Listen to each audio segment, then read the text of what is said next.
All right, guys, welcome back to the Big Snap Podcast. This week, we are going to be looking ahead to the Spotlight Cache for the final week of the We Are Venom season. The cards in that cache are going to be Anti-Venom, Supergiant, and Ghost Spider. So I'm going to go through those one by one. Obviously, Anti-Venom is the new card. So we're going to talk about whether or not you should spend your resources on that card.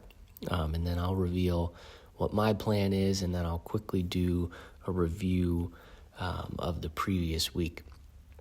So really here, to start with Anti-Venom, I was pretty excited when I first saw this card. It's a really cool, unique type of card. It does something pretty unorthodox within the game. And so, just kind of thinking through initially, like, oh man, you could get a 0/0 costed leader. And if you don't know, this card is, the text reads, on reveal, set the cost and power of your deck's top card to 0. So it's a really cool card in that way, because it's like you could get a 0/0 leader or an Iron Man that will cost you nothing to play on the 5th turn or final turn of the game. It is a 4/7 card now. So again, that was my initial thought. Since then, I've kind of revised my thinking there. Basically, a couple things. As I thought through the synergy cards, or the cards that would be needed to maximize the value of this and the consistency aspect, I think the card dropped in my mind in terms of how valuable it could be. And there may be cards that come out that make this card more valuable in the future, but I think as of right now, especially for a lower collection level player, which I am, I'm at collection level 5,000 now, and I just completed Series 3, so that's a big kind of milestone there for me. But still, right, even with the cards that I have, I don't necessarily see a whole lot of valuable synergies outside of the kind of plays that I described. Now, one thing that is appealing about it is the surprise nature, right? And as someone who hasn't always had the trick up my sleeve at the end of the game, the surprise nature really is important to Marvel Snap. So crazy combos possible.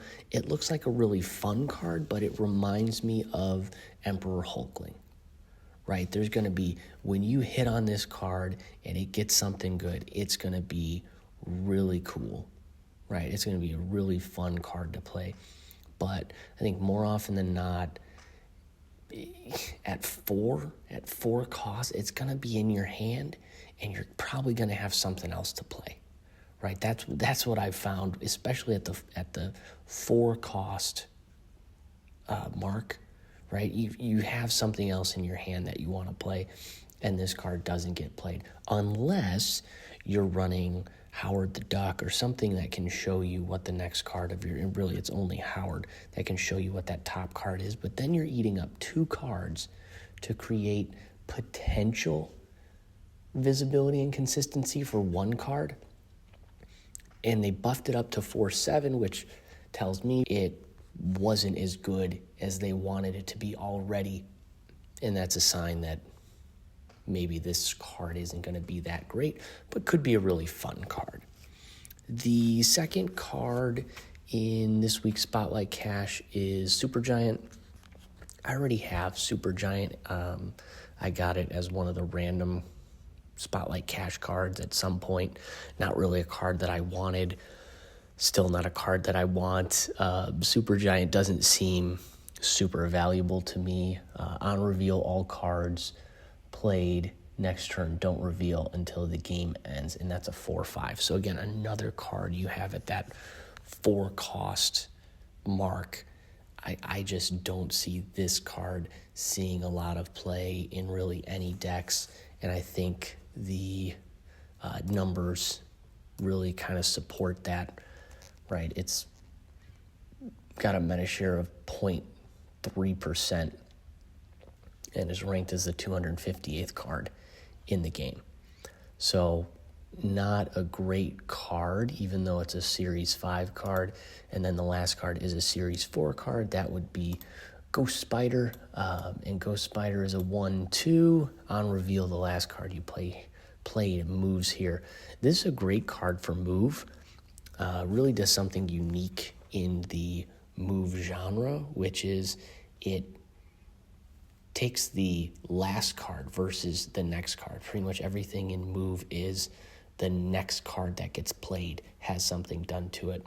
So Ghost Spider is kind of cool in that way because it can target whatever card you want and bring it back to a location, or just pull it to a random location because you just want to move that card to gain power. But it also is a Series 4 card.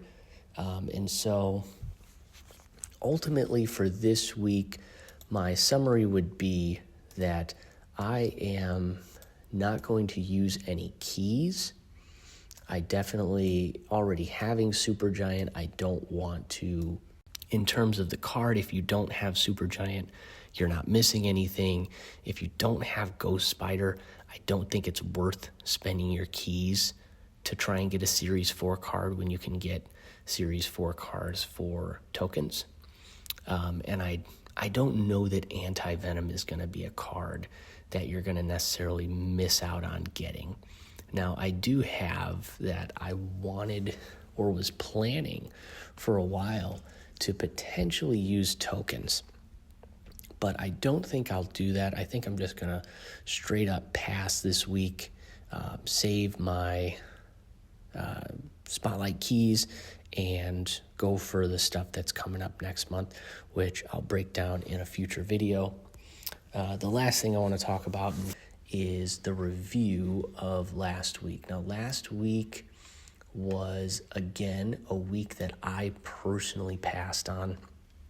Again, resources being what they are, fairly limited. Having a Series 4 card in the Spotlight that hasn't really been, I don't know, I don't see a lot of Zabu. I think it made a little bit of a comeback, but don't see a lot of it.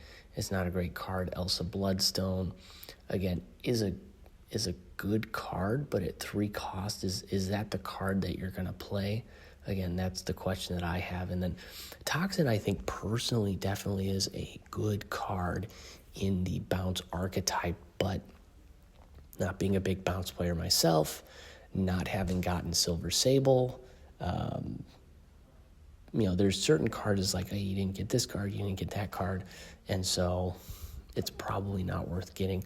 I think there's a lot of synergy with Black Swan. I also don't have Black Swan, but I think the point is, overall, if you would want to play bounce, I saw Toxin work well in bounce, at least against the decks that I played. I don't think you need to get any of the other cards. I would consider using tokens.